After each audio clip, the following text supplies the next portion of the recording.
جی ہاں، ورم اگر آ جائے تو اس کے لیے ایک تو چیز غذا میں، جیسے انفیکشن میں بتایا گیا کہ دودھ گرم لے انسان گائے کا، اگر گلے میں ورم آ جائے اور آواز بھی بیٹھ جائے تو بادام کا دودھ جو ہے ابھی انگلینڈ میں تو ملتا ہے، پاکستان وغیرہ میں تو اس کو بنانا پڑے گا. یہاں تو بڑی دکانوں پہ بادام کا دودھ مل رہا ہے، جو کا بھی دودھ ہم نے دیکھا وہ بھی مل رہا ہے. تو بادام کو وہی جس طریقے سے پیستے ہیں یا گھوٹ کے، جس طرح پہلے زمانے میں تھادل بناتے تھے بادام کے ساتھ، تو آج کل گرائنڈر میں وہی کام کیا جا سکتا ہے. تو بادام کا دودھ ورم کو بہت فائدہ دیتا ہے، اور جامے بھی دینا پڑے گا اگر ورم آ گیا ہے شہد کے ساتھ، اور اس کے ساتھ صفا بھی دی جائے گی. ورم اگر آ جائے تو صفا جو اہل بیت کی دوا ہے، فے ثواب سے فے الف، وہ انشاءاللہ اس ورم کو ختم کرے اور جامع امام رضا، جامع امام رضا ورم اگر آ جائے تو دونوں دینی پڑیں گی. جی ہاں، ٹھیک ہے. ٹھیک ہے. ٹھیک ہے، اگلا سوال ہے کہ بعض دفعہ منہ کڑوا رہتا ہے اور اس کا سبب جاننا چاہا ہے کہ کیوں منہ کیوں کڑوا رہتا ہے. دیکھیے، یہ مزاج جو صفرائی مزاج کی ایک پہچان ہے. مزاج میں کیونکہ پہچاننے میں ایک نشانی نہیں ہوتی ہے، بہت ساری نشانیاں بتائی جاتی ہیں، لہذا ہم تو وہی سب سے آسان طریقہ ہے کہ آپ 5-6 دن دوائیں صفرا کو ختم کرنے والی لے لیں تاکہ پتہ چلے کہ آپ کا مزاج کیا ہے.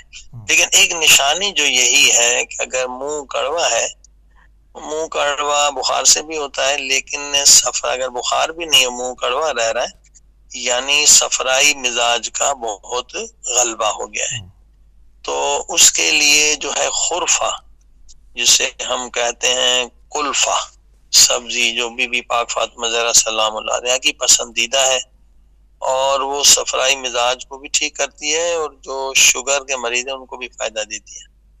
پارسلین انگلش میں کہیں گے، اور یہاں پر ملتی ہے دستیاب. میں نے پوچھا یہ جو لوگ ہیں سبزی بیچنے والے، خرفہ کلفہ پاکستان سے یا کہیں اور سے آتے ہیں. تو صفرائی مزاج والوں کے لیے کوئی اور پانی، پھر بارش کا پانی، دیکھیے ماشاءاللہ بہت بارش ہوتی ہے، یہ بھی صفرائی مزاج کو، بارش کا پانی ایسے ہی پیے نا تو بھی مزاج صفرائی ٹھیک ہوتا ہے. اور دوسرا پانی، مثلا آپ حدیث پاک میں ہے طب اہل بیت میں کہ پانی جو صحیح پانی ہو، آلودہ نہ ہو، خراب نہ ہو، اس کو اگر آپ 6 مرتبہ ابالیں اور پھر اس پانی کو پئیں تو اس سے کافی فائدہ ہوتا ہے. مثلا یہی صفرائی مزاج کے لیے بھی اچھا ہے. جو لوگوں کو سستی زیادہ رہتی ہے، تو ایران میں بہت پیا جاتا ہے بجائے چائے کے، یہ آب ولرم کہتے ہیں، ولرم کہتے ہیں اسے، آب جوش بھی کہتے ہیں، کہ 6 مرتبہ کم سے کم پانی بوائل ہو اور وہ پانی آپ ہلکا گرم پیئیں تو یہ اچھا ہوگا. پیاز کھانے سے بھی فائدہ ہوتا ہے، جو منہ کی کڑواہٹ ہے وہ ختم ہوتی ہے. پیاز میں اگر نمک اور لیموں بھی ڈال دیں تو خود ایک ٹیسٹی ہو جاتا ہے، اور پیاز سے بہت سارے فوائد ہوتے ہیں. اور سرما لگانے سے بھی فائدہ ہوتا ہے. سرما مستحب ہے، آج کل ہم نہیں لگاتے اس لیے آنکھوں کی بیماریاں ہوتی ہیں. حتی مزاج میں بھی سرما جو ہے، اب سرما ڈالتے ہیں، دیکھیں حلق سے وہ سرما نکل آتا ہے، تو سرمے کے بھی بہت سارے فنکشن ہیں، اور سرما بھی اس کے لیے بہت فائدہ مند ہے. اور اسی طرح سے مرکب جو ہے، مرکب 2 یا خود صفرا بر جو ہے وہ بہت زبردست ہے صفرائی مزاج کو ختم کرنے کے لیے. تو وہ تلخی جو ہے، کڑواہٹ منہ کی ختم ہو جائے گی اگر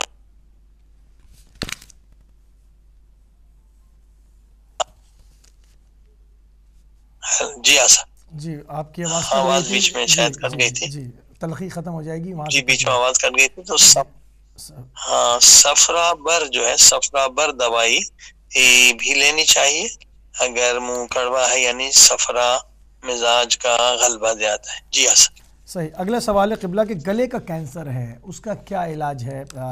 میرے خیال میں اس کا ڈیٹیل جواب چاہیے ہوگا. جی ہاں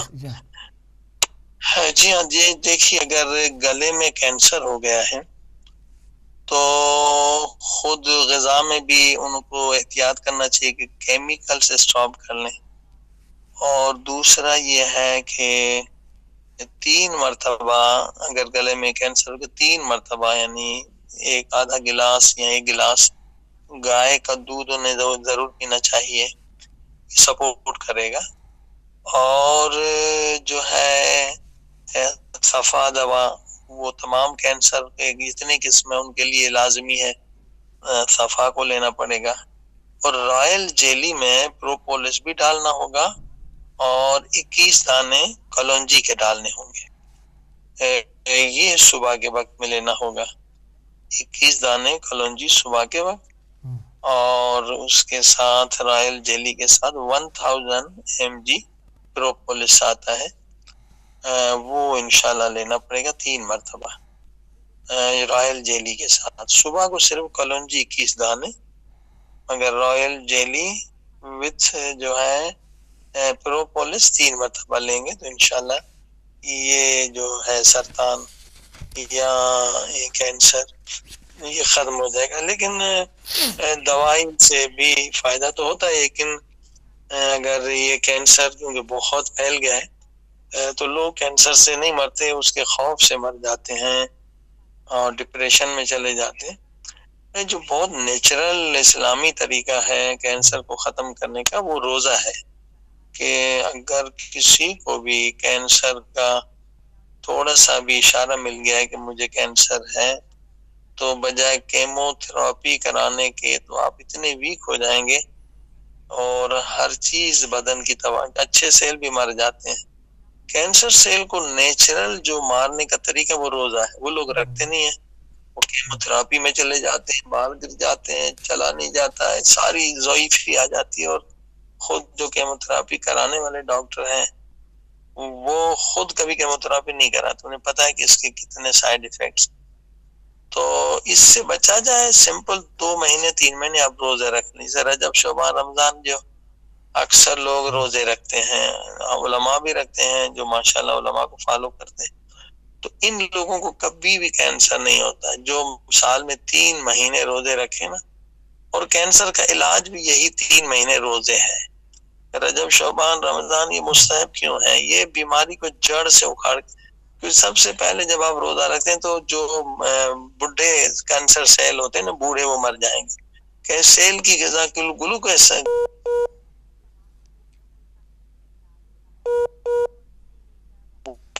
اس کے بعد وہ جو سیل ہیں چھوٹے یعنی ابھی بچے ہیں وہ مر جائیں گے، آخر میں جوان مر جائیں گے. 3 مہینے اگر کنٹینیو آپ روزہ رکھیں. ہم نے دیکھا کوئی روزہ رکھتا نہیں ہے اور وہ کیمو تھراپی ریڈیولوجی اس میں پھر ختم ہو جاتے بندے. نیچرل علاج ہے اور خود روزہ جو ہے گناہوں کا کفارہ بھی ہے، تو اس موذی مرض سے آپ نجات حاصل کر سکتے ہیں. جی آسان صحیح. اگلا سوال قبلہ کے مسوڑے کمزور ہیں اور مسوڑوں میں انفیکشن بھی ہے. اچھا جی دیکھیے، مسوڑوں کو جو طاقتور بنانا ہے ایک چیز ہے خردل. خردل کو جس طرح سے آپ پیسٹ لگاتے ہیں نا، وہ مسوڑوں کو اس کے ساتھ خردل ہے. دوسری چیز ہے آکر کا رہا. خردل کیا چیز ہے؟ یہ ٹرمنالوجی تو اس میں ہمارے طب اسلامی میں ہے، لیکن یہ ساری لوگ سمجھتے ہیں خردل کیا ہے، آکر کا رہا، یہ ان چیزوں کے نام ہے. تو ان کے پاؤڈر لگانے سے جو ہے یہ مسوڑے مضبوط ہوتے ہیں.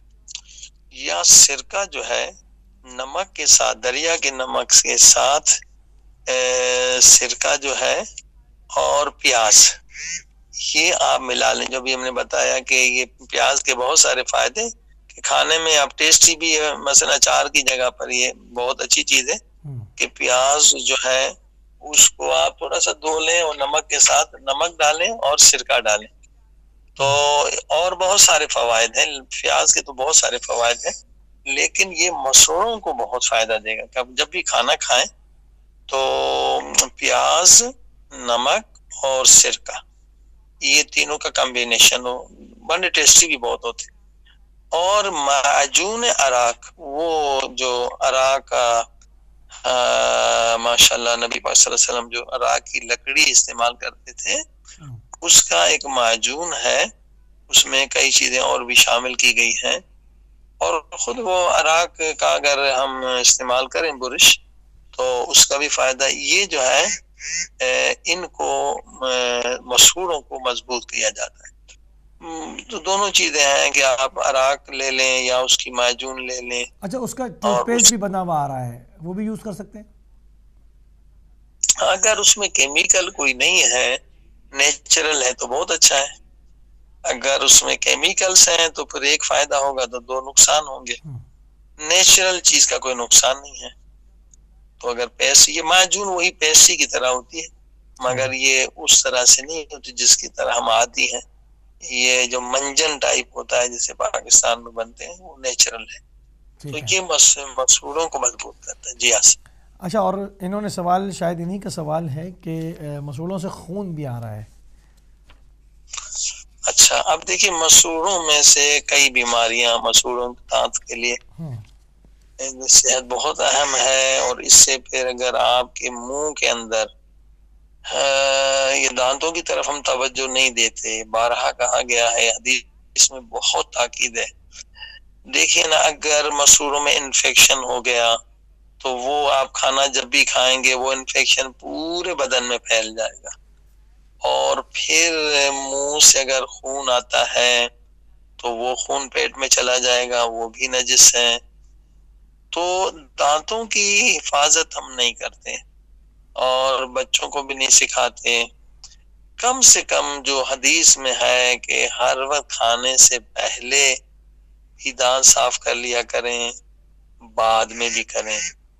تو اگر آپ شرعی لحاظ سے 2 وقت کا کھانا کھاتے ہیں، 4 مرتبہ اگر آپ نے دانت صاف کیے تو اس کا فائدہ یہ ہوگا کہ دانت کی جو آرٹریز، وین دانتوں سے کنیکٹڈ ہیں، وہی دماغ سے بھی، دل سے بھی ہیں. تو سستی بھی دور ہو جائے گی. نبی پاک صلی اللہ علیہ وسلم رات کو 2 مرتبہ اٹھتے تھے فجر سے پہلے، اور 2 مرتبہ اٹھ کے دونوں مرتبہ دانت صاف کرتے تھے اور 4 رکعت نماز پڑھ کے پھر سو جاتے تھے. پھر اٹھتے تھے، پھر 4 رکعت نماز پڑھتے تھے. تو اس طرح سے پھر نماز تہجد کے علاوہ میں عرض کر رہا ہوں، تو ہر نماز سے پہلے حضور پاک صلی اللہ علیہ وسلم نے دانت صاف کرنے تھے. تو جن بیچاروں کے پاس علم نہیں تھا وہ کہتے تھے اللہ کے رسول آپ کے دانت گھس جائیں گے، آپ اتنے دانت صاف نہ کریں. تو نبی پاک صلی اللہ علیہ وسلم پھر انہیں بتاتے تھے کہ دانت صاف کرنے کا کتنا فائدہ ہے. اس میں حافظہ بھی آپ کا بڑھتا ہے، بلغم بھی کم ہوتا ہے، سرکولیشن بھی صحیح ہوتا ہے. مثلا بغیر دانت کو مسواک کیے ہوئے نماز پڑھیں اور اس کے ساتھ مسواک کریں تو آپ کی نیند جو بہت زیادہ لوگ کرتے ہیں ان کا بھی حل یہی ہے کہ دانت صحیح مسواک کریں اس اراک سے، اراک کے لکڑی سے، آپ کی نیند بھی کم. بہت سارے فوائد ہیں. تو یہ خون نکلنا یا انفیکشن یہ پوری ہیلتھ کو تباہ کر، خصوصاً برین کو اور دل کو. تو آئیے چند چیزیں ہم آپ کو بتاتے ہیں کہ ایک تو کندر جو ہے نا وہ چباتے رہے تو دانت مضبوط رہیں گے، ٹھیک ہے نا، اور حافظہ بھی بڑھتا رہے گا. یہ چیگم کے بجائے کندر کی بڑی تعریف ہے. کندر بہت زبردست چیز ہے. صحیح. دوسرا یہ سرکہ جو ہے نا، جیسے آپ منہ سے پانی ڈال کے، وہ تھوڑا سا پانی میں سرکہ ڈال کے اور اس طرح سے دانتوں کو دھو لیں. اور اس کے ساتھ جو ہے ایک چیز جو ہے، ناشتے میں 1 اخروٹ بھی کھا لیں نا تو یہ زبردست ہے. اخروٹ کا زبردست کام ہے، دل کے لیے بھی اچھا ہے، دانتوں کے لیے بھی اچھا ہے، دماغ کے لیے بھی اچھا ہے. 1 اخروٹ اگر وہ چھلکے کے ساتھ گرم کر لیں تو پتہ نہیں کتنی بیماریوں کا علاج ہے. 1 اخروٹ کافی ہے. روزانہ مثلا ناشتے میں بچوں کو بھی کھلائیں، بچے ذہین بنیں گے، ان کا حافظہ بڑا ہوگا اور یہ دانت بھی مضبوط رہیں گے، یہ انفیکشن نہیں ہوگا. تو یہ ناشتے میں 1 اخروٹ. اور ہم نے خود بھی ایک تجربہ کیا ہے کہ بہت اچھا ناشتہ نیچرل بغیر زحمت کے جلدی پک جاتا ہے کہ آپ اخروٹ لے لیں، تھوڑا سا انہیں پیس دیں اور اس کے ساتھ ہنی ڈال دیں اور اس کے ساتھ زیتون کا تیل، تو کولیسٹرول بھی کم ہو جائے گا اور بہت ٹیسٹی ہو جاتا ہے یہ ناشتہ، اور ہیلدی، ٹیسٹی اور ہیلدی، دانتوں کے لیے بھی اچھا ہے، دل کے لیے بھی، دماغ کے لیے بھی بہترین ہے۔ اور ابھی جو انفیکشن پہ ہم پہلے بات کر رہے ہیں کہ اگر انفیکشن ہے تو روغن حنظلہ آتا ہے، یہ طب اہل بیت میں حنظلہ، روغن حنظلہ، جی ہاں، اس سے انفیکشن ختم ہوتا ہے۔ اور دوسری طب اہل بیت کی دوا دانتوں کے لیے اگر کوئی انفیکشن آ گئی تو شافیہ ہے۔ شافیہ آپ کو پتا ہے کہ وہ پتہ نہیں 30-40 بیماریوں کا علاج ہے، مگر 1 مہینہ پرانی ہو تو بھی کام کرے گی، کیونکہ یہ 24 مہینے کی بھی پرانی ہوتی ہے شافیہ، جتنی پرانی ہوتی ہے اس کی رینج بڑھ جاتی ہے۔ یہ جو انفیکشن والے کو ہم 1 مہینہ پرانی اہل بیت کی دوا شافیہ دیتے ہیں تو وہ انشاءاللہ ٹھیک۔ اب آئیے انفیکشن کے بعد خون نکلنے کے 2 اکٹھے سوالات تھے کہ اگر خون آ رہا ہے تو اس وقت کیا کیا جائے۔ یہ حنظلہ اگر سرکے کے ساتھ لیا جائے، سرکہ اور حنظلہ، اور آب وہی پانی اور نمک دریا اور ترا جو ہے یہ اگر آپ سلاد کے طور پہ کھائیں۔ اب ترا کیا ہوتا ہے، یہ جو ہے گارلک کے جو پتے ہیں نا وہ ترا کہلاتا ہے۔ ہم نے یہاں نہیں دیکھا ہے، ایران میں بہت کھایا جاتا ہے، اس کے بہت فوائد ہیں، بہت طب اہل بیت میں اس کی تعریف ہے۔ ترا بولتے ہیں اس کو، یعنی وہی گارلک لیوز۔ ابھی جو گارلک لگاتے ہیں نا تو جو اس کے پہلے ٹہنیاں نکلتے ہیں، پتے نکلتے ہیں، تو ایران میں بے پناہ استعمال ہوتا ہے سبزی، یعنی سلاد کے طور پر۔ ترا اگر آپ کھائیں تو خون ریزی، جو خون نکلتا ہے مسوڑوں سے، وہ رک جائے گا۔ یہ بہت زبردست چیز۔ اس کی سبزی بنا کے نہیں، ایسے ہی کچا کھانا ہے جیسے سلاد کے طور پر۔ ترا ایران میں کچا کھایا جاتا ہے۔ ترا جو ہے وہ وہی پتے ہیں، گارلک کے پتے ہیں۔ اور دوسری ایک چیز اہل بیت کے طب میں خون ریزی کے لیے ہوتی ہے، مقل ازرق۔ اب یہ ٹیکنیکل نام ہے، انشاءاللہ جب وہ ہم دوائی بنانا سکھائیں گے تو پھر ان کی پراپرٹیز یہ ساری چیزیں آ جائیں گی اس پر۔ ہر ایک مثلا مقل ازرق ہے، عقیر ترکی، جیسے ابھی حنظلہ ہے، ان ہر ایک تقریباً 120 چیزیں جن کا زیادہ استعمال ہوا ہے، تو ان پر ہر ایک پر ہم نے ایک کتاب لکھی ہے، اس کی پوری تفصیلات کہ آج کل میڈیکل سائنس میں اس کے کیا کہتے ہیں، اس کے کتنے فوائد ہیں، کتنی یونیورسٹیوں میں ریسرچ بھی ہے۔ ابھی 3-4 کتابیں تیار ہوئی ہیں، لیکن ٹوٹل جو ہے 120 کتابیں ہوں گی۔ 120 چیزیں جو ہیں وہ اہل بیت نے اپنے نسخوں میں استعمال کی ہیں۔ تو آج کل کی ماڈرن سائنس میں کتنا ورک ہوا ہے، کتنی ریسرچ ہوئی۔ مقل ازرق بھی ان میں سے ایک چیز ہے، اس سے خون ریزی رک جاتی ہے۔ اور دوسری چیز ہے عقیر ترکی، یہ ایک چیز ہے جو ترکی سے آتی ہے اور ان کے ذریعے سے بھی خون ریزی رک جاتی۔ جی ہاں، ٹھیک ہے قبلہ، آپ کے ساتھ گفتگو کا سلسلہ جو ہے وہ جاری و ساری رہے گا۔ ہمارے پاس ایک مختصر سی بریک کا وقت ہوا ہے، ایک مختصر سی بریک پہ ناظرین جا رہے ہیں، واپس آتے ہیں تو قبلہ کے ساتھ پروگرام کو لے کر آگے بڑھتے ہیں۔ لیتے ہیں ایک بریک۔ محمد نبینا بنور هدینا من مکہ حبیبی نور سطع المدینہ من صلی صلاته اتحل بصفاته یا بخت اللي في ظل۔ جی ناظرین، ایک مختصر سی بریک کے بعد دوبارہ آپ کی خدمت میں حاضر ہیں، اور ایک یہ پہلے ہمارے حصے میں جو ہے وہ سوالات کے جوابات آپ کی خدمت میں صادر کیے گئے، اور اب ہم بڑھیں گے اپنے موضوع کی طرف۔ آج ہمارا موضوع جو ہے وہ ہماری بحث کی 17ویں جو ہے وہ منزل میں داخل ہو گیا، ایپیسوڈ نمبر 17 لے کر آپ کے سامنے حاضر ہیں۔ ہماری بحث چل رہی ہے عقل اور اس کے اندر خود شناسی کے اوپر، جس میں گول سیٹنگز میں اور طہارت کی بحث جو ہے وہ ہمارے پاس جاری ساری تھی پچھلے پروگرام میں، اور ناظرین ہم اس کو وہیں سے کنٹینیو کریں گے۔ قبلہ کو ایک مرتبہ پھر پروگرام میں خوش آمدید کہیں گے اور آپ کی خدمت میں سلام عرض کریں گے۔ علیکم السلام ورحمۃ اللہ وبرکاتہ۔ جی آسف۔ اچھا قبلہ، طہارت کی بحث چل رہی تھی ہمارے پاس پچھلے پروگرام میں، اور یقیناً وقت ہمارے پاس محدود ہوتا ہے، تو وقت ختم ہو گیا تھا، تو میں چاہوں گا کہ اس میں کچھ پوائنٹس رہ گئے تھے، تو وہ اگر وہ آپ کمپلیٹ کر لیں تاکہ ہم اپنے موضوع کو آگے بڑھا سکیں۔ بسم اللہ الرحمن الرحیم۔ کیونکہ اصل جو بحث ہماری چل رہی ہے عقل اور فیملی پرابلمس، عقل اور طہارت کا بہت گہرا تعلق ہے۔ یہ اگر لوگ سمجھ لیں تو میں سمجھتا ہوں کہ 60-70% جو سوشل پرابلمس ہیں، فیملی پرابلمس ہیں، یہ ہمارے ختم ہو جائیں گے۔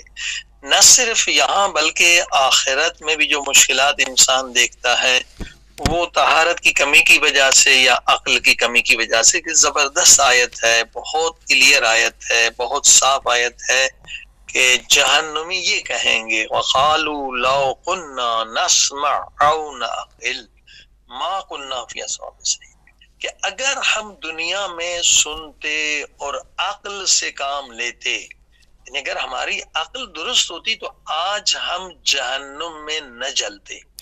جناب دیکھیے کہ انسان کی جو دنیا بھی برباد ہوتی ہے وہ عقل نہ ہونے کی وجہ سے، اور انسان جو آخرت میں بھی ذلیل و رسوا ہوتا ہے، جہنمی بنتا ہے، وہ عقل نہ ہونے کی وجہ سے۔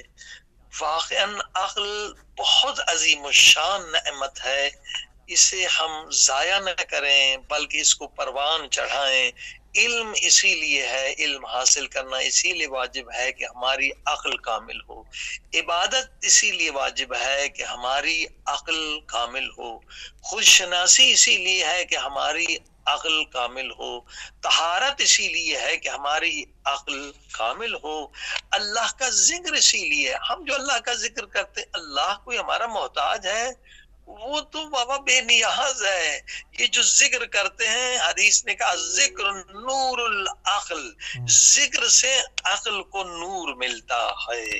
اللہ اکبر۔ العقل، نبی پاک فرماتے خلیل المؤمن، تمہارا سب سے بہترین دوست تمہارا عقل ہے، عقل ہے۔ اللہ اکبر۔ لہذا انسان ہمیشہ کوشش کرتا رہے کہ ذکر خدا میں مشغول رہے، اور غلطیاں تو انسان کرتا ہے، مگر عقل مند جو ہے اس کی پہچان یہ ہے کہ جہاں غلطی ہو جائے، اللہ کے سامنے غلطی ہو گئی فوراً توبہ مانگ لے، انسانوں سے خطا ہو گئی، انسانوں کسی سے زیادتی کی، فوراً عقل مند توبہ کر لیتا ہے۔ اور عقل جو احادیث بہت ساری ہم بیان کر چکے ہیں 15-16 ان دروس میں، کہ دیکھیے فانی چیزوں سے محبت کرنا خلاف عقل ہے، کل وہ ہم سے جدا ہو جانے والی ہے، ہم سے بے وفائی کرنے والی ہے۔ بے وفا سے محبت کرنے کی وجہ سے لوگ بدبخت ہو جاتے ہیں، ڈپریشن میں چلے جاتے ہیں، خودکشی کر لیتے ہیں، کیونکہ وفادار سے محبت کرو، اور سب سے زیادہ وفا کرنے والی ذات اللہ پاک کی ہے۔ میاں بیوی کی محبت، جو ابھی کتنے کیس ہمارے پاس آتے ہیں، میاں بیوی میں جھگڑا ہو گیا، دونوں ڈپریشن میں چلے جاتے ہیں، ایک ڈپریشن میں چلا جاتا ہے، کیونکہ وہ اصل مقصد شادی کو نہیں سمجھتے کہ میاں بیوی کی محبت برج ہے، یہ پل ہے، یہ مقصد نہیں، یہ وسیلہ ہے، اصل مقصد ہے خدا کی محبت کو حاصل کرنا۔ لہذا ہم فانی محبتوں میں پڑ جاتے ہیں۔ عقل کی خوراک کیا ہے؟ نصیحت کی باتیں سنو، حدیث سنو، قرآن سنو، تو خدا عقل زیادہ کرتا ہے۔ اور عقل کیسے بڑھتی ہے؟ رحم کرو، اللہ کی مخلوق پہ جتنا رحم کرو گے اتنا رحم اللہ تم پر کرے گا، اور کیا ہوگا؟ عقل بڑھ جائے گی۔ زیادہ بولنے سے عقل کم ہوتی ہے، زیادہ کھانے سے عقل کم ہوتی ہے، زیادہ سونے سے عقل کم ہوتی ہے، طمع لالچ سے عقل کم ہوتی ہے، بخیل کی عقل کم ہوتی ہے، سخی کی عقل بڑھ جاتی ہے، تکبر عجب سے یہ عقل نابود ہوتی ہے، تعریف سننے سے عقل کا خون ہوتا ہے، مگر جو آپ اصلاحی نقد کرے یا امر بالمعروف کرے یا نصیحت کرے یا آپ کے عیبوں کو آپ کے سامنے دکھائے، یہ دشمن نہیں ہے، یہ آپ کی عقل کو طاقتور بنا رہا ہے۔ لہذا یہ ساری چیزیں جو ہے پہلے بیان ہو چکی ہیں، صرف نئے سامعین کے لیے میں نے عرض کیا۔ اب آئیے طہارت، دیکھیے طہارت اصلاً بنیاد ہے۔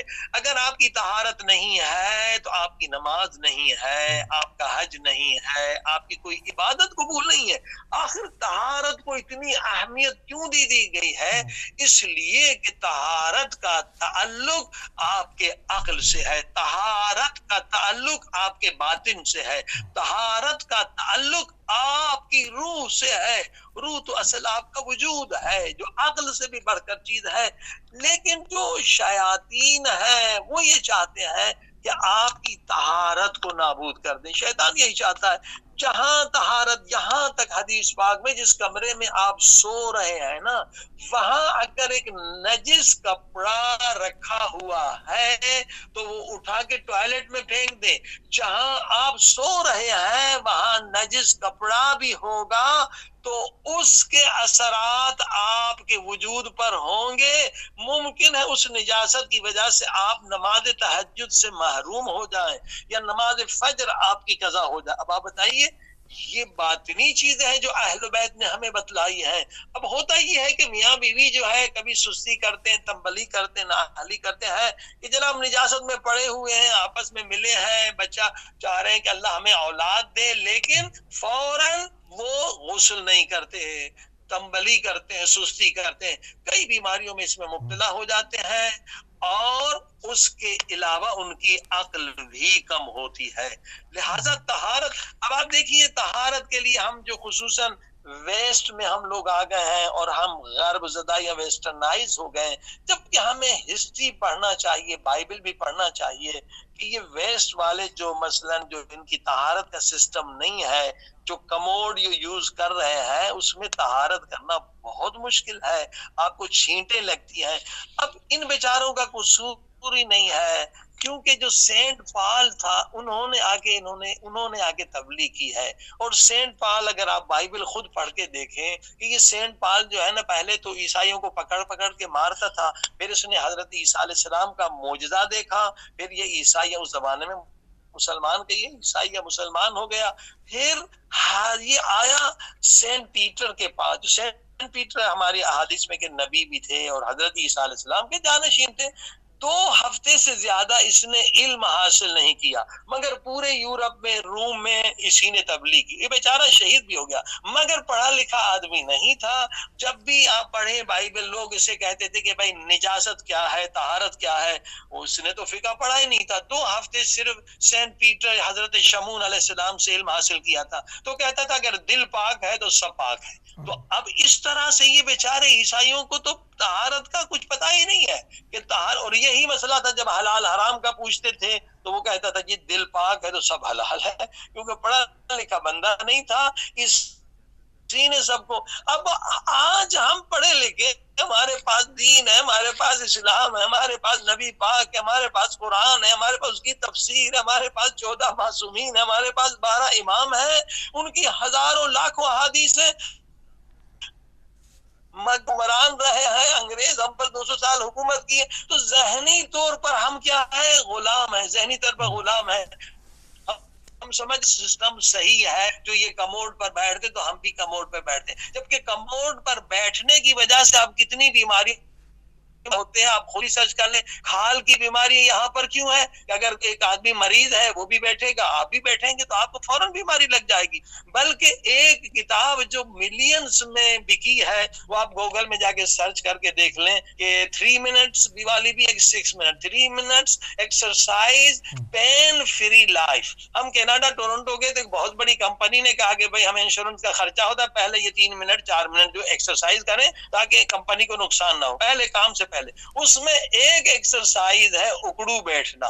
اکڑو جب آپ بیٹھیں گے تو کبھی آپ کو گھٹنوں کی بیماری نہیں ہوگی۔ اب یہاں مساجد میں دیکھو پوری ایک کرسیوں کی لائن لگتی ہے، کہتے بھائی، ہم نے کہا کیوں بھائی نماز نہیں پڑھتے ہو؟ وہ کرسی پہ بیٹھ کے کیوں پڑھ رہے ہو؟ کہ مولانا یہاں سردی زیادہ. میں نے کہا بلتستان میں یہاں سے زیادہ سردی ہے، -40 ہے، میں وہاں گیا ہوں، کوئی کرسی پہ نماز نہیں پڑھتا. یہ کموڈ سسٹم جو ہے یہ آپ کو معذور کر دیتا ہے. یہ گھٹنے کی بیماری، بہت ساری بیماریاں، جو اکڑو انسان بیٹھتا ہے اس کا ڈائجسٹو سسٹم بھی نیچرل ہے. جب آپ کموڈ پہ بیٹھتے ہیں تو اب جتنی بھی کوشش کریں مگر صحیح طہارت آپ کی وہاں نہیں ہو سکتی. چھینٹیں ہوں گی، عین نجاست، یہ بھی مسئلہ فقہی ہے. مثلا پیشاب پخانہ عین نجاست جہاں بھی گرے اور وہ پانی کورس سے کم ہو اور آپ کو چھینٹیں لگیں گی تو کیا ہوگا؟ آپ کا جتنا ایریا اندر ہے وہ نجس ہو جائے گا. اب آپ کس طرح سے پاک کریں گے؟ الحمدللہ جو بہت کم لوگ ہیں جنہوں نے اپنے گھروں میں ایشین ٹوائلٹ بنا رکھے ہیں، الحمدللہ وہاں طہارت بھی صحیح ہے اور وہ اس گھٹنوں کے بیماریوں سے بھی محفوظ ہے. ہم تو لوگوں کو یہ کہتے ہیں کہ بھائی ابھی تک آپ نے اپنے ٹوائلٹ کو مسلمان نہیں بنایا، جبکہ ان غیر اسلامی ملکوں میں نبی پاک کی حدیث ہے کہ تم پر لازم ہے کہ مرنے سے پہلے 40 غیر مسلمانوں کو مسلمان بناؤ. تم تو خود ان کی پیروی کر رہے ہو تو تم کیا دوسروں کو مسلمان بناؤ گے؟ تو اب آپ نے دیکھا یہ طہارت، جب بچہ بھی، اب دیکھیے اکثر بچے جو ہیں وہ جاتے ہیں اسکول میں، انہیں طہارت کا پتہ نہیں، وہاں پانی نہیں ہوتا، ٹشو ہوتا ہے، اور بلکہ انہیں سمجھانا چاہیے کہ بھائی طہارت کا فائدہ ہے، اور ایک مرتبہ طہارت کر لیں تو وہ یقیناً انہیں مزہ آئے گا. یہ نجاست میں بدبو آتی ہے، ٹشو استعمال کریں. الحمدللہ مسلمان تو ٹشو استعمال نہیں کرتا، مگر خود کموڈ پہ بیٹھنا جو ہے اسکن ڈیزیز کا بہت بڑا سبب ہے، گھٹنے کی بیماری کا سبب ہے.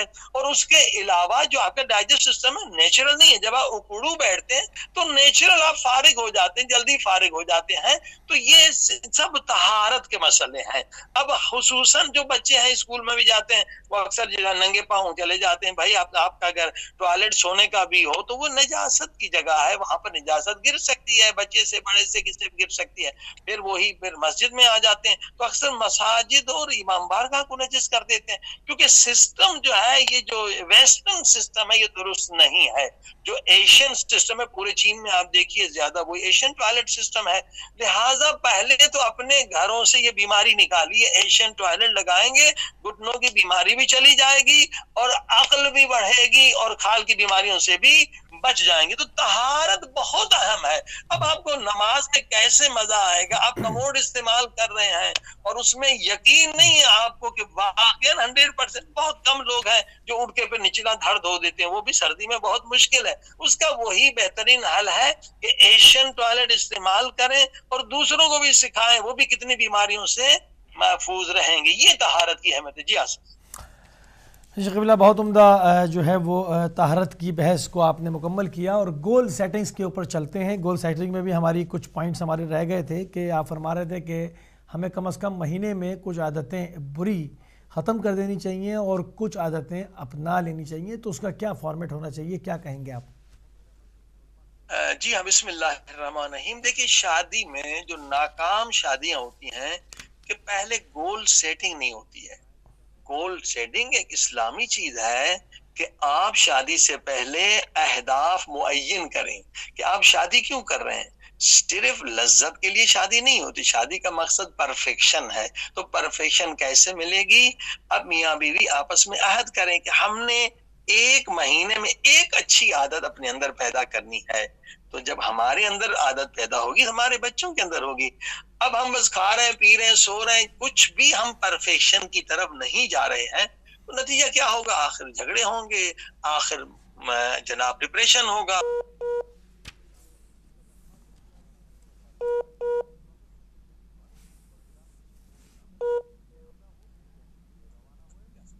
بیچ میں آواز کٹ گئی تھی.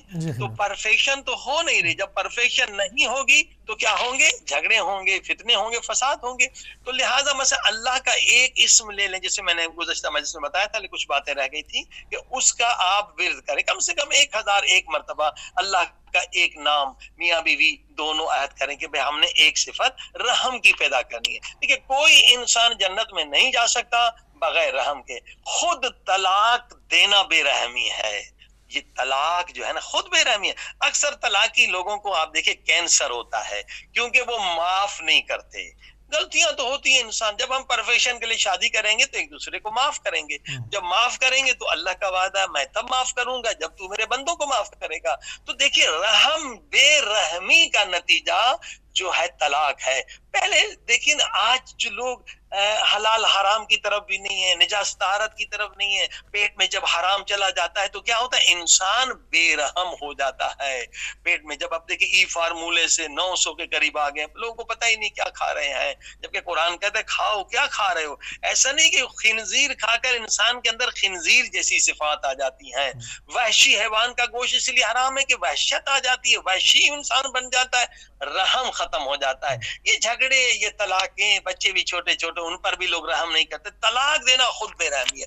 اس وقت آپ طلاق دے سکتے ہیں جب شریعت نے اجازت دی. مثلا خدا نخواستہ شوہر ہے وہ جناب کافر ہو گیا, اب ظاہر ہے کہ اس کے ساتھ اب نہیں رہ سکتے ہیں, یا خدا نخواستہ جو ہے عورت نے گناہ ایسا گناہ کبیرہ کر لیا جہاں معافی تو اللہ دیتا ہے, لیکن مثلا یہاں پر جو ہے آپ کے پاس حق ہے, اگر کوئی عورت یا اس طرح سے بہت سارے جو ابھی شرعی بحث لمبی ہو جائے گی, اگر عورت خدا کی دشمن ہے, شراب پی لے یا زنا کر لے, وہاں پر مرد کے لیے بھی وہی, عورت کے لیے بھی وہی ہے. ورنہ اگر چھوٹے چھوٹے بچے لوگ طلاق دیتے ہیں, وہ بچے بیچارے ان پہ بھی رحم نہیں کرتے, خود پہ بھی رحم نہیں کرتے, بیوی پہ بھی رحم نہیں کرتے. تو رحم, پہلی بات تو یہ کہ رحمان اور رحیم, پہلے ذکر جو ہے یا رحمان یا رحیم کا ذکر کریں 1001 مرتبہ ایک مہینہ, پھر دیکھیں ہمارے اندر رحم بھی کریں, صرف ذکر نہ کریں, غریبوں پر, یتیموں پر, مخلوق خدا پر, انسانوں پر, حیوانوں پر, پرندوں پر.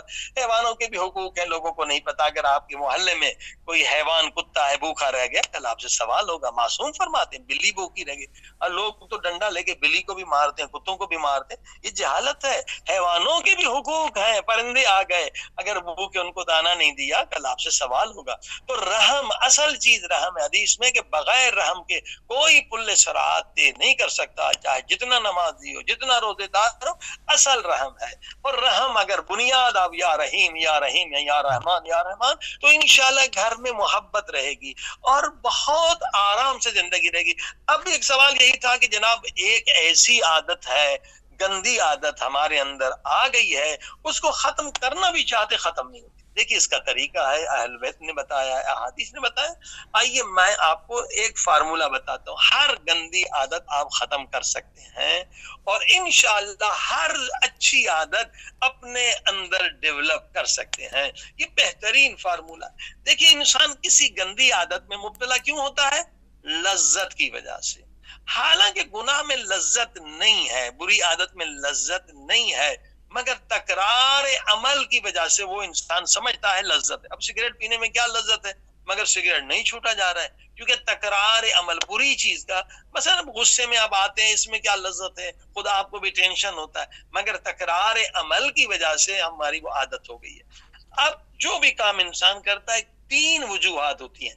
ایک, لذت کی وجہ سے آپ کوئی کام کرتے ہیں. دوسرا, سمجھتے مجھے عزت ملے گی. تو گناہ میں عزت نہیں ہے, ذلت ہے, دنیا میں بھی آخرت میں. آخرت میں اس سے بدتر انسان ذلیل ہوگا کہ اس گناہ کی وجہ سے انسان کی صورت مسخ ہو جائے گی, حیوان سے بدتر ہو جائے گی. اور تیسرا, کوئی کام انسان کرتا ہے نفع حاصل کرنے کے لیے. صحیح. جتنے بھی ہمارے اعمال ہیں نا, نفع میں ثواب بھی ہے, نفع میں پیسے کا بھی نفع ہے, جتنے بھی دنیاوی مادی نفع بھی ہے, نبی روحانی نفع بھی ہے, جتنے ہمارے اعمال ہیں, آپ جتنا بھی سوچیں, ان 3 چیزوں کے تابع ہوتے ہیں. یا ہم کوئی کام کرتے ہیں لذت حاصل کرنے کے لیے, یا تکلیف سے بچنے کے لیے, وہ بھی لذت ہے. مثلا گرمی ہوتی ہے, ہم کیوں اے سی لگاتے ہیں؟ تاکہ تکلیف نہ ہو. سردی میں کیوں ہیٹر چلاتے ہیں؟ کہ سردی تکلیف ہے. یعنی لذت حاصل کرنے سے کے لیے کام کرتے ہیں اور تکلیف سے بچنے کے لیے. عزت کے لیے کام کرتے ہیں اور ذلت سے بچنے کے لیے. نفع کے لیے کام کرتے ہیں اور نقصان سے بچنے کے لیے. اب جو بری عادت آپ کے اندر آ گئی ہے, خدا نخواست تکرار عمل, بار بار عمل کرنے سے, تو اب قرآن و حدیث سے, عقل سے, سائنس سے ریفرنس دے, یعنی حوالہ دے, اپنے عقیدے کو بدلیں, برین کو بدلیں, اصل آپ کا برین ہے، اور عقل جب طاقتور ہوگی تو آپ اپنے اندر چینج لا سکتے ہیں. موٹیویٹ کریں، سب سے سیلف موٹیویشن سب سے پاورفل ہے. کیسے موٹیویٹ کرتے ہیں؟ اب دیکھیے، اگر ہم کسی کو شیعہ بناتے کیسے شیعہ بناتے، آپ کسی کو مسلمان بناتے کیسے مسلمان بناتے، آپ ریفرنس دیتے ہیں نا. جتنے زیادہ ریفرنس دیں دے تو وہ بندہ کنورٹ ہو جاتا ہے. اب جتنے لوگ شیعہ بنے کیوں بنے؟ ہم پہلے وہ مثلاً سمجھتے تھے کہ جناب بی بی پاک فاطمہ زہرا سلام اللہ علیہا کا گھر نہیں جلایا. ہم اہل سنت کی کتابوں سے 150 حوالے الحمدللہ موجود ہیں. خود صحیح بخاری میں غضبت فاطمہ، فاطمہ غضبناک ہوئی، ناراض ہوئی اور بی بی پاک کا گھر جلا. ہم 150 کتابوں کے جب ریفرنس ایک بندے کو دیتے ہیں، موٹیویٹ ہو جاتا ہے کہ واقعاً بی بی پاک فاطمہ زہرا سلام اللہ علیہا کا گھر جلا ہے، اور وہ آ جاتا ہے، مومن بن جاتا ہے. اسی طرح سے ایک اگر عیسائی کو آپ کنورٹ کرتے ہیں، کیسے کنورٹ کرتے ہیں؟ ریفرنس دیتے ہیں، بائبل سے ریفرنس دیتے ہیں. اہل سنت کو ہم صحیح بخاری سے، صحیح مسلم سے، مثلا صحیح بخاری کا بھی جو استاد ہے ان کی کتاب سے، المصنف سے، ابن ابی شیبہ سے، جو اس سے دکھاتے کہ بھئی دیکھو بی بی پاک فاطمہ زہرا پہ ظلم ہوا ہے. تو جو انسان عادل ہے وہ فوراً مان لیتا ہے، مومن ہو جاتا ہے. اسی طرح عیسائی کو آپ کیسے کنورٹ کرتے ہیں؟ ریفرنس دیتے کہ نبی پاک کا ذکر تورات میں ہے، انجیل میں ہے، فارکلیت ہے، یہ وغیرہ آیتیں وہ سنتا ہے، موٹیویٹ. اسی طرح سے عادت آپ خود کو موٹیویٹ کرنا ہے، خود کو چینج کرنا ہے. جتنے ریفرنس آپ زیادہ دیں گے کہ جس چیز کو میں لذت سمجھ رہا تھا، مثلا کوئی شراب کو لذت سمجھ رہا ہے، آپ اس کو سے بتائیں یہ جگر کو ختم کرتا ہے، یہ برین کے سیلز کو تباہ کرتا ہے، یہ کڈنی کو تباہ کرتا ہے، تمہارے نروس سسٹم کو تباہ کرتا ہے، 20 سال پہلے تمہیں بیمارستان یا قبرستان میں پہنچاتا ہے. جتنے ریفرنس آپ زیادہ دیں گے وہ بندہ موٹیویٹ ہو جائے گا، وہ اس چیز کو ترک کرے گا. یہ کام ہے آپ کا عادت بدلنے کے لیے. علم حاصل کریں. جس عادت میں مبتلا، اگر آپ کے اندر غصہ ہے تو آپ دیکھیں غصے کی وجہ سے کہ مومن نے اپنے زمانے کے امام کو تماچا مارا، نہیں پہچانا تھا زمانے کا، بتائیے، پھر اس نے اپنا ہاتھ بھی کاٹ لیا. اتنا مومن تھا مگر غصے میں اس کام کر لیا، گناہ ہو گیا. تو اب آپ نے دیکھا، اب جتنے ریفرنس دیں گے، اگر میرے اندر غصہ ہے، مجھے نہیں پتا، میری ملاقات امام زمانہ سے ہو جائے اور میں ہوں غصے والا، تو اگر میں نے امام پر ہاتھ اٹھایا تو میں تو جہنمی ہو گیا، مردود ہو گیا. تو یہ ریفرنس دینے کی ضرورت ہے. جتنے آپ ریفرنس دیں گے کہ یہ چیز جس کو میں لذت سمجھ رہا ہوں لذت نہیں ہے، یہ تکلیف تو ہمارے شیطان مجھے دھوکہ دے رہا ہے، اور اس میں عزت بھی نہیں ہے، اس میں ذلت ہے، اور اس میں نفع بھی نہیں ہے، نقصان میں، جہنم میں ہم جائیں گے. اب دیکھیں یہی طریقہ ہے ریفرنس. ہر روز درس سنیں. اگر غصہ ہے یا تکبر ہے، اس کے خلاف ہزاروں آپ کو لیکچر مل جائیں گے. ہر روز سنیں، زیادہ ریفرنس اکٹھے کریں اور خود کو موٹیویٹ کریں. جتنے ریفرنس زیادہ ہوں گے خود کو موٹیویٹ کریں گے. اب بعض چیزیں دوسرے انداز سے شیطان ہمیں بھٹکاتا ہے، وہ ہے خشک مقدس. خشک مقدس کیا ہے؟ مثلا جو خارجی لوگ تھے نا، مولا علی کے خلاف بنے تھے، یہ خشک مقدس تھے، پوری رات عبادت کرتے تھے، یہ کرتے تھے، مگر جو چیزیں اللہ نے انہیں حلال کی تھی ان کو بھی ہاتھ نہیں لگاتے تھے. جو لذتیں حلال ہیں آپ کو کس نے حرام کیا؟ مثلا شادی کرنا حلال، مگر یہ لوگ مثلا بہت سارے تھے وہ صرف عبادت میں مشغول رہتے. یہ شیطان کا دھوکہ ہے. مثلا ایک چیز لذت حلال ہے، ہم نکاح کر سکتے، رسول خدا نے کہ وہ میری امت سے خارج ہے. یہ خارجی ٹائپ لوگ جو ہیں، یا آج کے جو مثلا داعش ٹائپ لوگ، یہ گمراہ لوگ ہیں، بالکل 100% یہ اللہ کے راستے سے دور ہے. خارجی بھی اسی طرح کے تھے، وہ سمجھتے تھے ہم بڑے عابد ہیں اور بے گناہ لوگوں کو قتل کرتے تھے. مثلا اگر آپ نے فلم امام علی دیکھی ہے تو جناب ایک کہ جو ہے نا تھوڑا سا وہ مثلا لباس میں تھوڑی سی وہ خرابی ان کی نظر میں مکروہ تھی، اور ان کو جناب ہم نے اس کو پھانسی پہ چڑھا دینا ہے، اس کو مار دینا. اس طرح کے وہ خشک مقدس اور ظالم تھے، اسلام کو بدنام کر رہے تھے. اسی لیے مولا علی نے تقریباً سب کو ختم کیا. تو اب وہ کیسے گمراہ شیطان ہو گئے؟ خود ابن ملجم ملعون جو تھا وہ کیونکہ لذت حلال کبھی اس نے حاصل نہیں کی، لذت کر سکتا تھا، اور پھر اسی عورت قطامہ نے اس کو گمراہ کر دیا اور قاتل امام علی بنا دیا. اگر اس کے پاس بیوی ہوتی تو یہ بدبخت قاتل امام علی نہ بنتا. تو یہ ہے نیگیٹو تقوی، خشک مقدس، جاہل مقدس.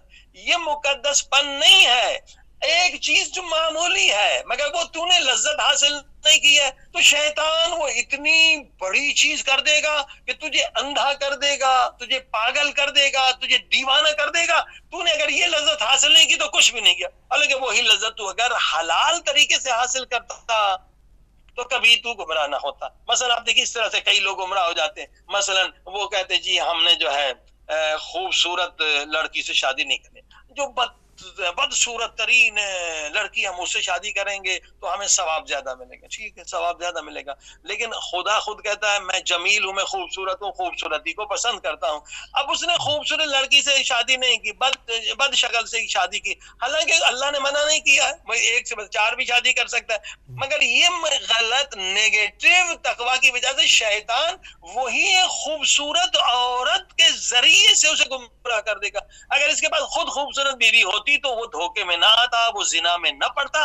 یہ ہے غلط تقوی, یہ ہے نیگیٹو پائٹی, یہ ہے خشک جاہل مقدس. تو یہ شیطان کے فریب میں بڑے آسانی سے وہ سمجھتے ہم تقوی کریں. یہ تقوی نہیں ہے. جو چیز اللہ نے حلال کی ہے وہ حلال کریں آپ. یہ کب حرام؟ حتیٰ کہ آپ دیکھیے گوشت اگر تقوی کے لیے 40 بھی نکالتے, کہتے 40 دن میں 1 مرتبہ گوشت ضرور کھاؤ. اسی طرح کی جو چیزیں حلال ہیں اسے آپ خامخواہ خود کے لیے حرام نہ کریں, ورنہ وہی چیز شیطان پہاڑ بنا دے گا اور تمہارا ایمان برباد کر دے گا. جی ہاں صحیح. اچھا قبلہ, خود شناسی کی طرف آتے ہیں, اور جو کہ ہماری ایک آج کی بحث بھی ہے کہ عقل کی بحث میں جو ہے وہ ہم خود شناسی کے اوپر جو ہے وہ گفتگو کرنا چاہ رہے ہیں. خود شناسی میں وہ کون سی منزل ہے کہ جس کے بعد انسان جو ہے اس کے اندر ایک حلم آ جاتا ہے اور وہ چھوٹی چھوٹی سی باتوں پہ غصہ نہیں ہوتا, چیزوں کو کنٹرول کرتا ہے.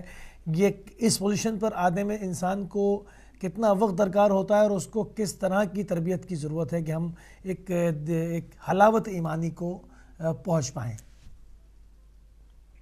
بسم اللہ الرحمن الرحیم. واقعاً خود شناسی کے بغیر کسی کا ایمان مکمل نہیں ہو سکتا ہے. جو حدیث پاک میں بھی ہے کہ جس نے خود کو پہچانا اسی نے اپنے رب کو پہچانا.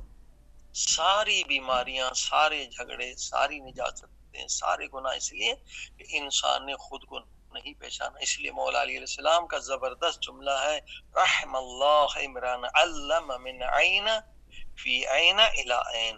اللہ کی رحمت ہے اس بندے پر جس نے خود شناسی حاصل کر لی, خود کو پہچان لیا, میں کیا تھا اور اب میں کیا بنا ہوں, اور پھر 70-80-100 سال کے بعد میں کیا بنوں گا, میں کہاں سے آیا ہوں اور مجھے کہاں جانا ہے.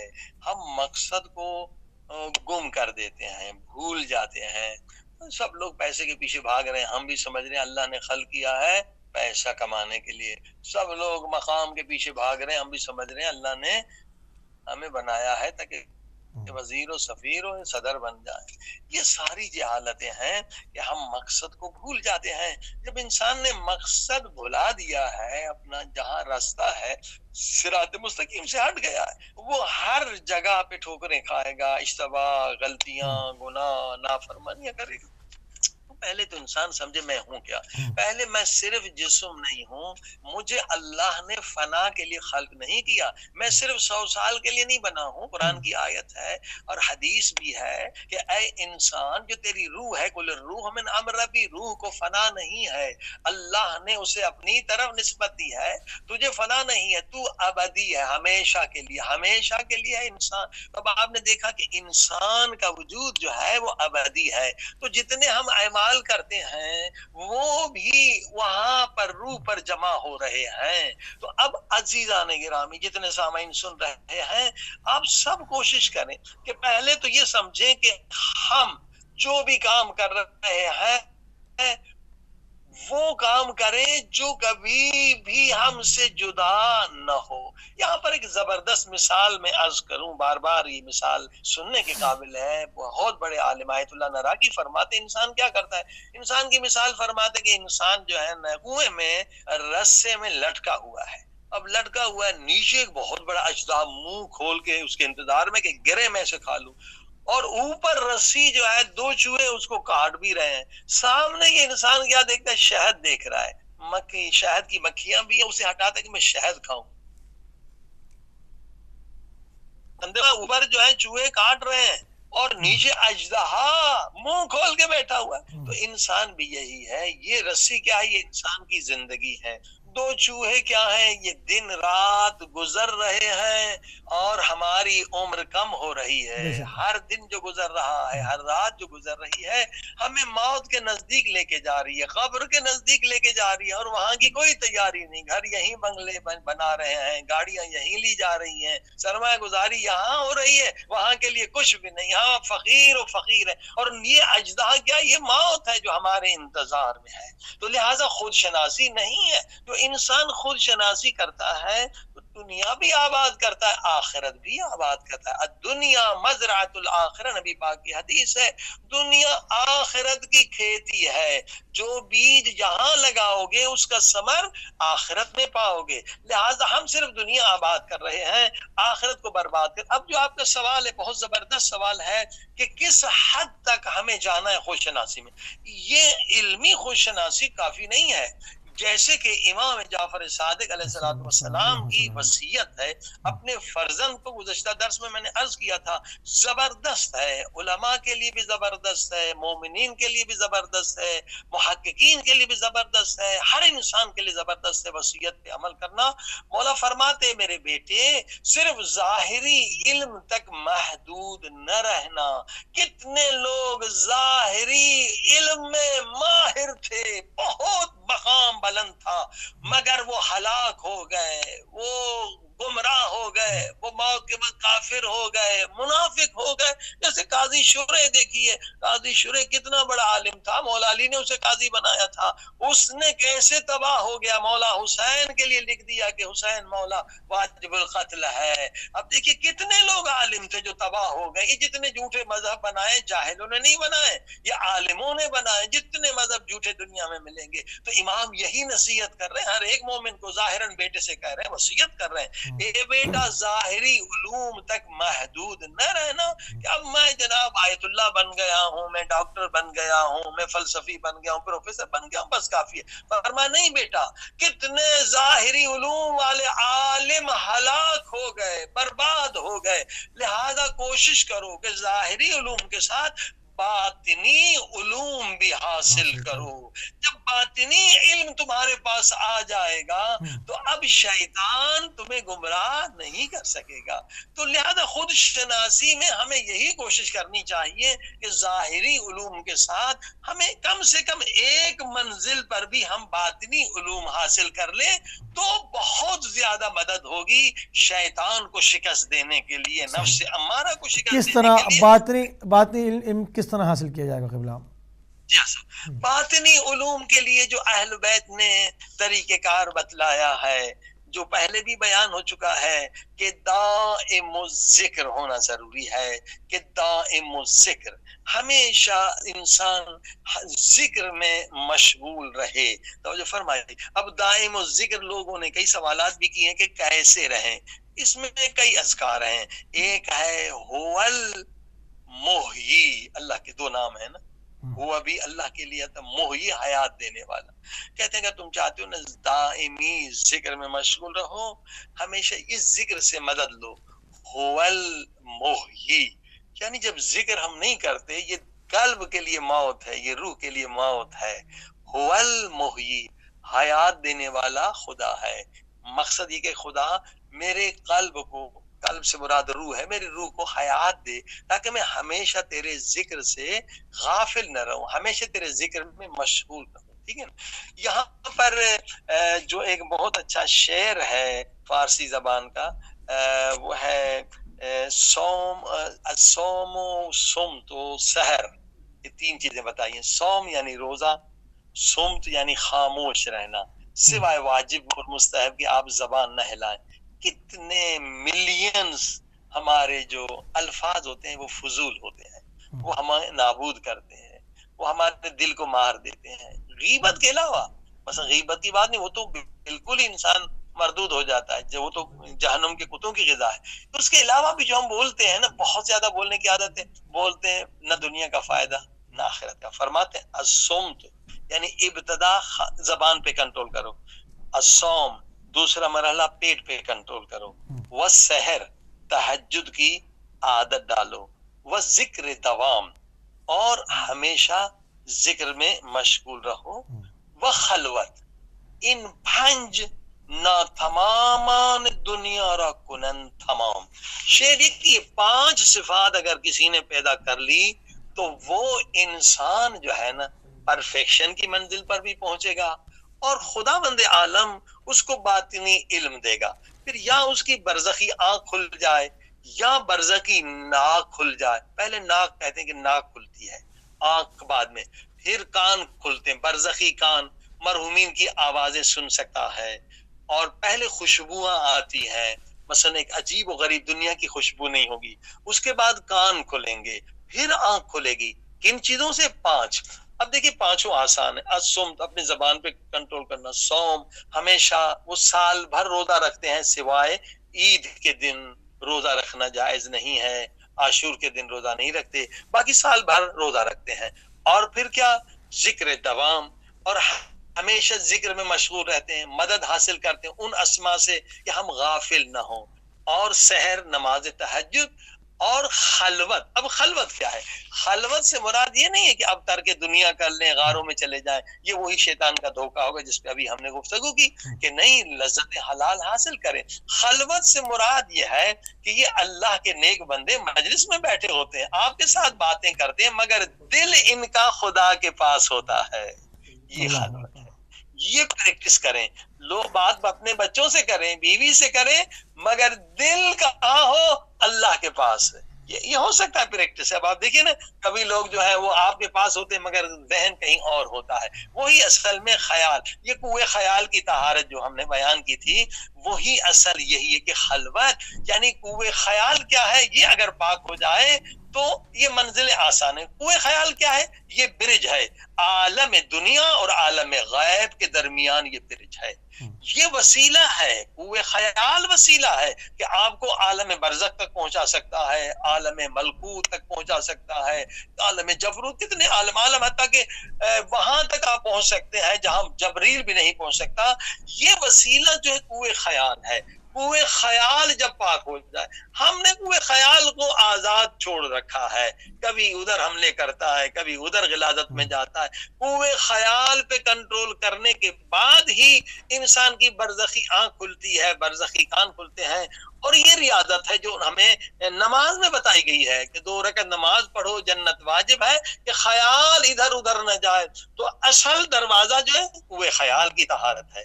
جہاں کوئے خیال، اس لیے کہا خلوت. خلوت سے مراد کہ آپ دنیا میں رہیں، دنیا کے کام کرتے رہیں، مگر خیال خدا کے پاس ہے، خدا کے ذکر میں مشغول ہے.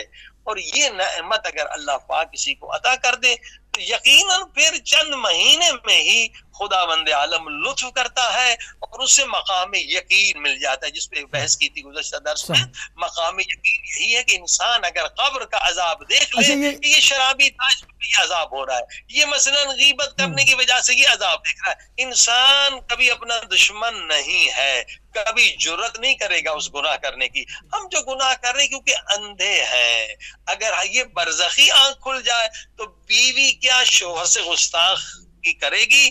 کیا شوہر اگر دیکھ لے کہ جن شوہروں نے بیویوں کو مارا ہے، مارنا تو دور بات ہے، صرف انہیں ڈانٹا ہے اور ان کو بدتمیزی کے ساتھ پکارا ہے، تو قبر ان کو فشار دے رہی ہے اور ان کی ہڈیاں ٹوٹ رہی ہیں. تو اگر ایک شوہر دیکھ لے، کیا بیوی سے بد اخلاقی کرے گا؟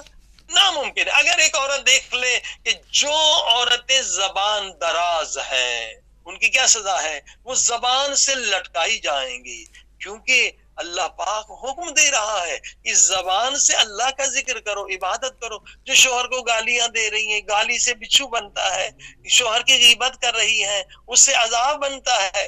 جو یہ بیوی اگر دیکھ لیں اپنی آنکھ سے کہ جن عورتوں نے یہ کام کیا ان پہ کیا عذاب ہو رہا ہے، تو کبھی ہمت نہیں کریں گی.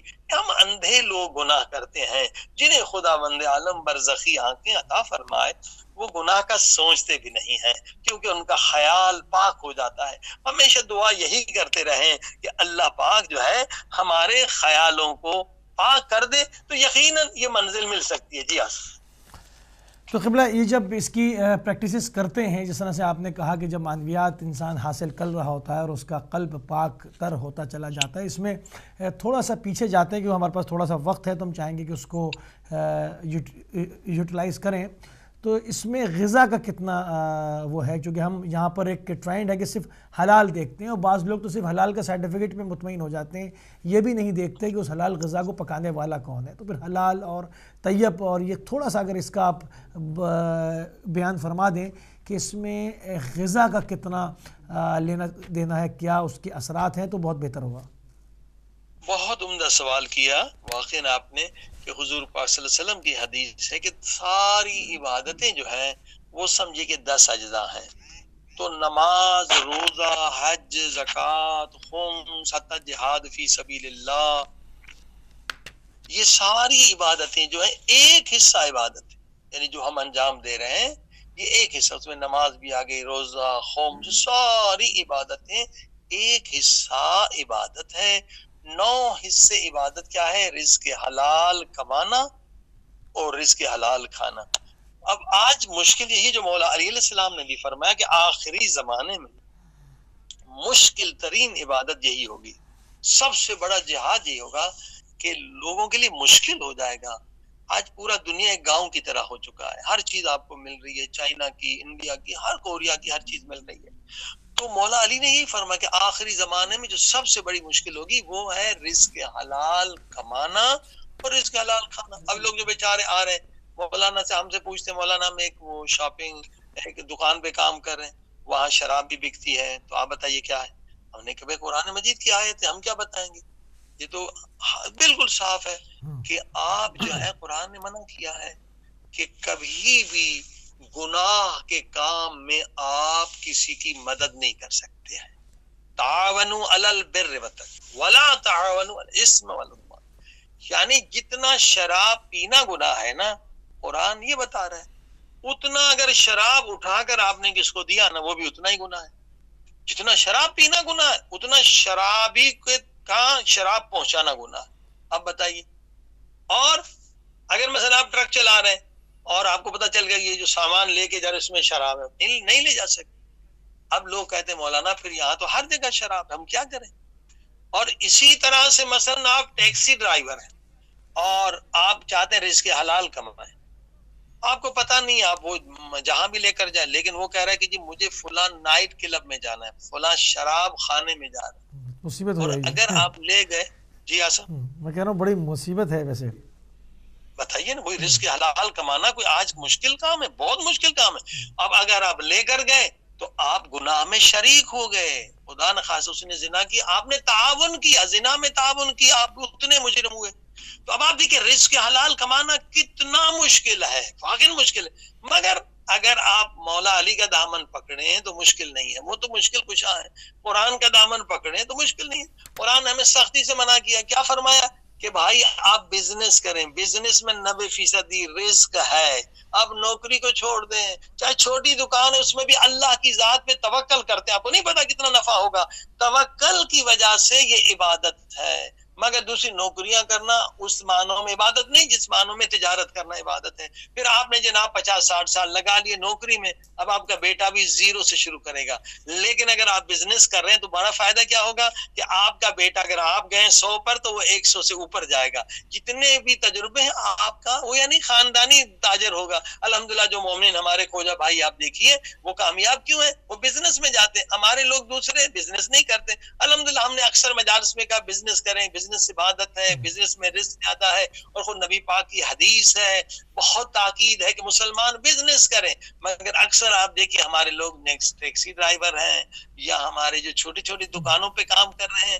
یہ ایک مشکل ہے۔ اگر ہم بزنس کریں تو ہزاروں کی مدد کر سکتے ہیں۔ الحمدللہ بعض لوگوں نے ہمیں فون کر کے بتایا مولانا آپ کی تقریر کے بعد پہلے ہم ٹیکسی چلاتے تھے کچھ نہیں بچتا تھا، اب مثلا 1 لاکھ 1.25 لاکھ 1.5 لاکھ تک ہم کما رہے ہیں اور لوگوں کی خدمت بھی کر رہے ہیں۔ تو یہ بزنس کا فائدہ، اور بزنس میں آپ کو رزق حلال ملے گا، اور کئی طریقے، آپ آن لائن سائٹ بنا لیں، آپ چائنا سے مال منگا لیں، اور جناب وہ مارکیٹ میں جو مثلا ٹراؤزر $80 کا مل رہا ہے آج کل، وہ وہاں سے آ رہے ہیں بہت سستا، لوگ بہت اچھا کما رہے ہیں اور بہت اچھا بزنس۔ خود ہمارے ایک دوست نے کہا کہ بھائی ہم نے ایک مشین صرف منگوائی تھی مولانا $2 میں تھی، جو عورتوں کے بال چہرے سے عورتیں نکالتی ہیں، آپ کی مجلس کے بعد ہم نے اس پہ عمل کیا، اور یہ نیوزی لینڈ کا قصہ ہے۔ اور وہاں پر ایک وہ جناب ای بے سے بھی ایک اچھی سائٹ ہے، وہ لوگوں کو ای میل بھی کرتی ہے، وہ کہا جناب ہم نے وہ تو بہت مہنگا بیچا، ہم نے ایک مہینے میں $30,000 ہم نے ڈالر کما لی۔ تو رزق میں اضافہ ہوتا ہے اور حلال بھی آپ کو ملتا ہے۔ اس وقت جو ہم سب پریشان ہیں، پوری دنیا پریشان ہے کہ رزق حلال بھی نہیں مل رہا ہے، طیب بھی نہیں مل رہا ہے۔ ہم نے کئی مرتبہ کہا کہ بزنس کریں، 5 آدمی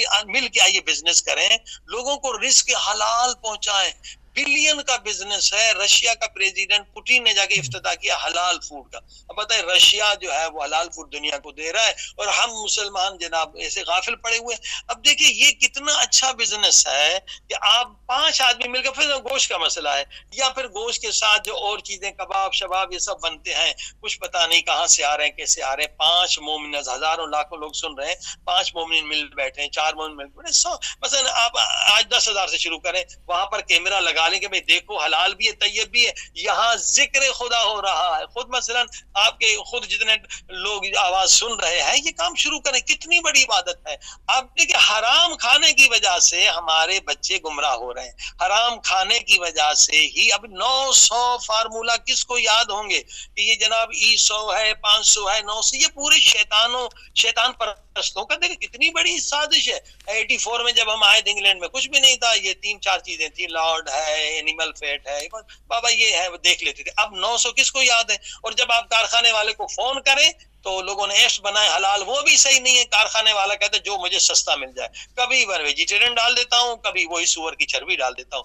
تو جب سور پیٹ میں جائے گا، حرام پیٹ میں جائے گا، تو اس کے اثرات تو نہیں ہوں گے۔ لہذا اس وقت سب سے بڑی عبادت ہے کہ جو لوگ سن رہے ہیں ہمت کریں، ایک چھوٹی سی دکان شروع کریں، مثلا کوئی حلال بسکٹ کی کر لے، سمبوسے جو ہمارے لوگ کھاتے ہیں، جو بھی پاکستانی غذا ہے، بھائی یہ حلال بھی ہے طیب بھی ہے، وہاں کیمرہ لگا لیں، سائٹ بنا لیں کہ بھائی دیکھیے، آپ دیکھ سکتے ہیں آ کے ہمارے ہاں ذکر خدا وضو کے ساتھ پکایا جاتا ہے۔ پوری دنیا 700 ملین ماشاءاللہ اہل سنت کے صوفیہ کرام بھی جب یہ وظیفے نکالتے ہیں، ان کی بھی یہ مجبوری ہے۔ خود رمضان میں دیکھیے ہر مسلمان چاہتے عبادت کی لذت ملے، نہ یہ مثلا انشاءاللہ رمضان آنے والا شب قدر کی لذتیں ملے، ایک رات میں انسان بخشا جائے گا اگر رزق حلال ہوگا۔ کتنوں کی دعائیں قبول نہیں ہوتی حرام کھانے کی وجہ سے، کتنا فائدہ ہوگا۔ میں سمجھتا ہوں یہ ملین نہیں بلین کا بزنس ہے، مگر ابھی تک کوئی مومن ہمت نہیں کر رہا۔ انشاءاللہ جو بزنس مین سن رہے ہیں کہیں بھی افریقہ میں، پاکستان میں، کہیں بھی سٹارٹ کریں، اب دیکھیں پوری دنیا آپ سے یہ چیزیں خریدے گی، اور یہی مسئلہ رکاوٹ یہی ہے۔ عمل کرنا مشکل نہیں ہے، کتنے لوگ ہیں روزے رکھتے ہیں 3 مہینے 4 مہینے، ذکر کرنا بھی مشکل نہیں ہے۔ سب سے بڑی مشکل جو اس وقت آ رہی ہے کہ ہم اس مقام پر پہنچیں کہ انسان عالم غیب کو دیکھے، وہ صرف کھانا ہے۔ حتیٰ کہ اسلامی ملک میں بھی جو اسلامی ملک ہے پورا حرام ان شیطان پرستوں نے پھیلا دیا ہے۔ آپ کو پتہ کہ ابن زیاد نے کیا کیا تھا جب کوفے میں آیا تھا؟ تو اس نے کہا کہ لوگوں نے کہا کوفی نے کہ بھائی یہ مولا علی کے شاگرد ہیں، وہ اولیاء خدا ہیں، تو بڑا ظالم ہے، قاتل ہے، مگر تیرا ظلم یہاں نہیں چلے گا۔ کیوں؟ وہ تجھے بد دعا دیں گے، وہ مر جائے گا، تو اس کی دعائیں ان کے مستجاب ہیں، ان کے پاس اسم اعظم ہے۔ چاہے کتنے لوگ ایسے، انہوں نے کہا 10-20 لوگ ایسے ہیں، یہ مولا کے خاص شاگرد ہیں، ان کی دعائیں قبول ہوتی ہیں، تو اگر ظلم کرے گا وہ بد دعا کریں گے، تو مر جائے گا۔ سب کو بلاؤ، انہیں پتہ نہیں چلے، ان کو حرام کھلاؤ، پھر یہ جتنی بھی بد دعا کریں مجھ پہ کچھ اثر نہیں ہوگا۔ بالکل آج کے شیطان پرستوں نے وہی ابن زیاد والا کام کر دیا ہے کہ مسلمان جتنے مدرسے بنائے، جتنے امام برگاہ بنائے، جتنے اسکول بنائے، ہم نے 900 سے زیادہ فارمولا جس میں سور کی چربی بھری ہوئی ہے، اور یہ دھوکہ ہے کہ جناب ویجیٹیرین کبھی وہ سور ڈالتے ہیں، کیونکہ اس کو کیا پتا نجاست کیا ہے، وہ تو کافر لوگ ہیں، انہیں پیسہ چاہیے جو سستا مل جائے۔ 900 فارمولا، پھر ایملسیفائر، حتیٰ کہ پاکستان میں جوسز میں ہم نے پوچھا بھائی بڑے بڑے جوس کمپنی بھائی کہاں سے آتا ہے یہ اسٹیبلائزر، کہاں سے آتا ہے ایملسیفائر کا، یہ سب جناب امپورٹ ہوتا ہے، باہر سے آتا ہے۔ یعنی ہم مسلمانوں کا یہ حال ہے کہ ابھی تک وہ اسٹیبلائزر اور ایملسیفائر بھی اپنا نہیں بنا رہے، سب چیزیں باہر سے آ رہی ہیں۔ رنگ جو اب مٹھائیوں میں رنگ ہو رہے ہیں اس میں سور کی چربی ہے، وہ بھی سب پورا ایک پلان ہے کہ دنیا کو بے دین بناؤ۔ جب تک انسان کو بے دین بن جائے گا اس پہ حکومت کرنا آسان ہے۔ شیطان کیا کرتا ہے؟ پہلے بندے کو شہوت پرست بناؤ، جب شہوت پرست ہو جائے گا، اس کی عقل ضائع ہو جائے گی، تو ہر فاسق فاجر اس پر حکومت حکومت کر سکتا ہے. لیکن اگر انسان کی عقل کامل ہو جائے تو برداشت نہیں کرے گا کہ ایک ظالم مجھ پر حکومت کرے, ایک فاسق مجھ پر حکومت کرے. لہٰذا یہ شیطان پرستوں کا پورا جال ہے, اسے مومنین توڑ سکتے ہیں اگر اس کا نیم البدل ریپلیسمنٹ ہمیں مل جائے کہ انشاءاللہ بھائی آئیے ہم آپ کو حلال بھی دیں گے طیب بھی دیں گے. خود ہدایت ٹی وی کے ذریعے سے انشاءاللہ اس کی تبلیغ ہو سکتی ہے. دیکھیں ہزاروں بچے حرام سے بچ جائیں گے, گناہ سے بچ جائیں گے, اور اس کا ثواب بھی ہے, خود بزنس بھی بہت زبردست ہے. اچھا قبلہ, ہمارے پاس ماشاءاللہ بہترین ہماری گفتگو ہوئی اور حلال اور طیب کے فرق کو ایک مرتبہ پھر واضح کیا گیا, جو کہ بہت ہی کلیدی نقطہ ہے اور جو ہے وہ ایک مومن کی ایک مومنانہ زندگی کی صحت کی بقا کی ضمانت بھی ہے. ہمارے پاس 2 منٹ رہ گئے. قبلہ فوٹوگرافی میموری کورس کے لیے لوگوں کی مستقل ای میلز آ رہی ہیں, اس کا ذرا سا بتا دیں. ہم نے 2 سے 3 منٹ میں پروگرام کو وائنڈ اپ بھی کرنا ہے. جی ہاں الحمدللہ, یہ فوٹوگرافک میموری کا